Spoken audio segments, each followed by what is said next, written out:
We spent the last few days talking about momentum. Momentum is defined as the product of an object's mass and velocity. And we know from a number of questions that we've done already that momentum exists at a specific moment in time. What is the momentum of an object now? Or what is the momentum of an object 4 seconds from now? Or what is the momentum of the object when it hits the ground after it's fallen? What is the momentum of an object at a single, specific moment in time? We can do that, I think, pretty well now. What if, however, we want to quantify not what the momentum is after the fall, or halfway down when the rock is falling, or when the car is 3/4 of the way to its maximum speed, but what if we want to quantify somehow the change in momentum? Like what it's changing by, not what it is now or what it was then, but what it's changing by. This is the concept of impulse. We define impulse as the change in momentum experienced by an object. That sounds simple. The change in momentum experienced by the object. So what's the momentum at the initial point? What's the momentum at the final point? Well, we want to find the change. We're just going to subtract them. Gives us the change in momentum, gives us the impulse. It's a vector. Because momentum is a vector. Now, impulse is a positive value. It can be positive or negative if momentum is gained. That is, if we're in the positive direction. If you're moving, say, to the right and you gain momentum, then it's a positive impulse.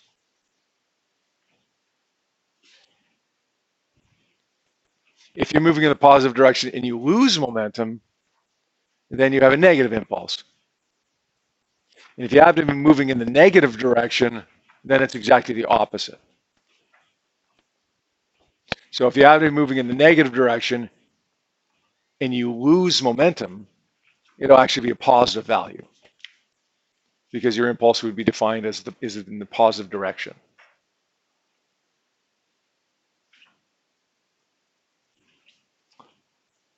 Now,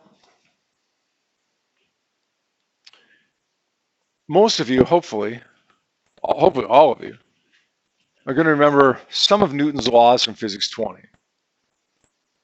Everybody's going to remember the names of them, right? Kessler, no? Let me give you a hint. The first one's Newton's first law. The second one is Newton's second law. And the third one? Good that. Nailed it. A little bit of help, but that's okay. Newton's second law was that statement of how the acceleration of an object relates to the net force acting on it and the mass of the object.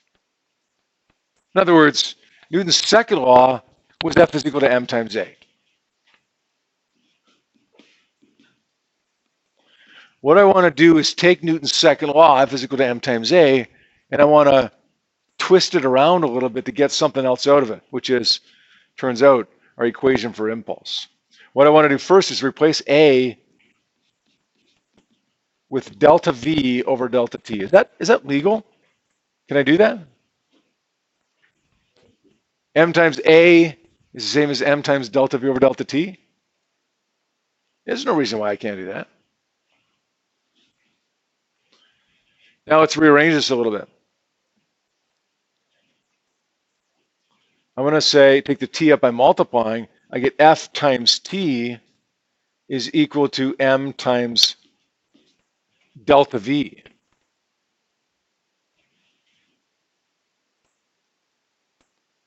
Here's a quick, easy question for you. What does M times V give me? Boy, that better be an easy question. What does M times V give me?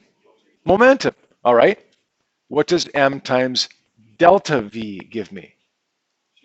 Change in momentum, which we just defined a second ago as impulse. So M times delta V is the change in momentum or the impulse experienced by an object. But look at what else is equal to M times delta V. F times T. This is the equation for impulse as it appears on your data sheet. I always like to stick a delta P onto it to remind us of what it means. But if you look at your data sheet, you're not going to see that delta P. It just says m times delta V equals F times T. This is impulse, so is this. Both are the change in momentum of an object. And this should make a little bit of sense to us if we stop and take a think about it for a second. In order to change an object's momentum, in order to give it impulse, what do you got to do to it? If I want to speed something up or slow something down, what do I got to do to it? Yes, but what do I got to do to accelerate it? Apply a force on it. And the longer I apply that force, the more I'm going to change its momentum by, right? So I probably could have asked you, before I gave you this equation, what two factors would influence the impulse? If you thought about it, you probably could have told me the force and the time. Okay? Force times time is equal to m times delta V, as it appears on our data sheet, which also equals impulse. Just doesn't appear on my data sheet there. Hey, what do you think the units for impulse would be? Yeah, we could say kilograms meters per second, absolutely, because it's m times delta V. What else now do you think we could use for impulse and therefore momentum? A little bit easier than kilograms meters per second, actually, Matt. Not newtons per second, but you're close. Newton seconds.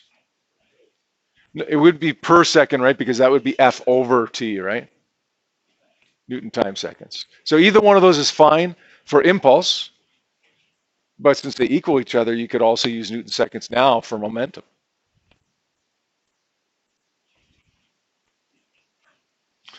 Take a look down there on our data sheet, right down here. We already learned this one, right? Here's our new one. F times T is equal to m times delta V. Just remember, and you can even write this on your data sheet if you want, that all of that is equal to delta P, which is, of course, impulse. All right, your first question says a 1,200 kilogram car is originally traveling at 25 meters per second to the north. 35 seconds later, the car is traveling at 10 meters per second to the south. It's the impulse. What's the force required to change the car's velocity from its initial value to its final? I'm going to circle this, right, because that could easily lead to a silly mistake, right? Listen, most of the testing you get this year is multiple choice, but there are some written response tests as well. Your first written response test won't be for a while, but when you get it, I'm warning you right now, you got a situation just like this. Okay, where you're going to have to find an impulse, you're going to have to find a force required, you're going to have a couple of different things like that. One of them is going to have a positive velocity, and one of them is going to have a negative velocity.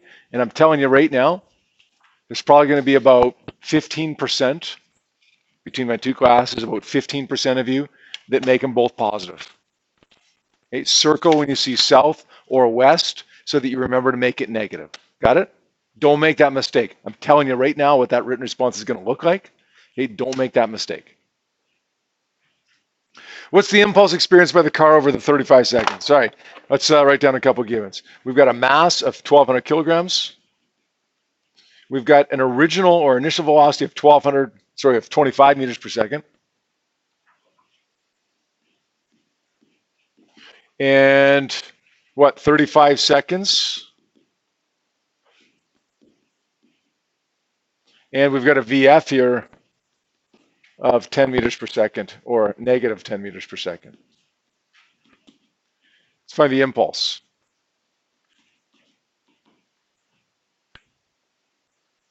We saw just a minute ago, the impulse was equal to F times T, but it's also equal to M times delta V. Which part of that equation you want to use here? FT, MV? MV. Notice I said that wrong. I should have said MV. I should have said M times delta V. That's important too. Believe it or not, okay, this might not seem like this makes much of a difference, but if I write MV there, which a lot of people will do, that the temptation is to use only one of the velocities. And if you do that, what have you found? Momentum. We don't want momentum. We want the change in momentum, the impulse. So write it down properly m times delta v, so that you're less likely to forget to use both of them.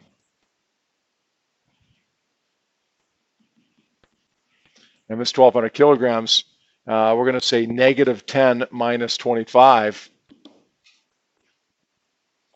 So that's going to end up being 1,200 times negative 35. Gives me negative 42,000. Negative 4.20 times 10 to the 4.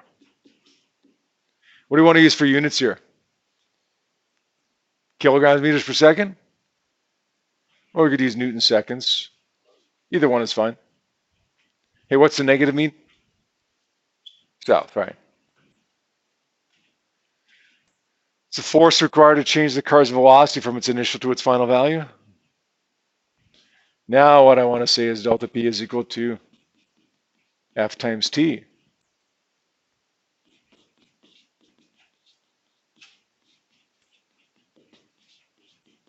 The impulse we just figured out is 4.2 times 10 to the 4. The time is 35 seconds.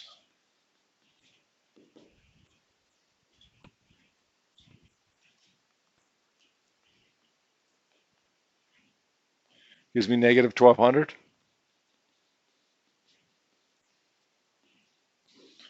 I got a negative for my force as well. What does that mean? So, stop and think about that for a second. The car was traveling north. Now it's going south. Which way do I have to push on the car to change its direction from north to south? South. Of course it should be a negative. If you don't get a negative for a force, clearly you've made a mistake. I know sometimes people in grade 12 don't appreciate the elegance of mathematics. But isn't it kind of elegant how when something's supposed to be south, mathematically it works out to be negative always? Like it just always does. We don't have to fudge it or fake it. It just, if it physically should work out to be a certain direction, mathematically it will always tell us that. Yep. All right, we're going to give you the rest of class here to work on worksheet number 2, your impulse worksheet, which is up on the board. It's also on the About tab on Google Classroom, so you can feel free to scroll down, grab that, and work at your own pace, or you can just look up at the board and just kind of go along with us as we scroll through it.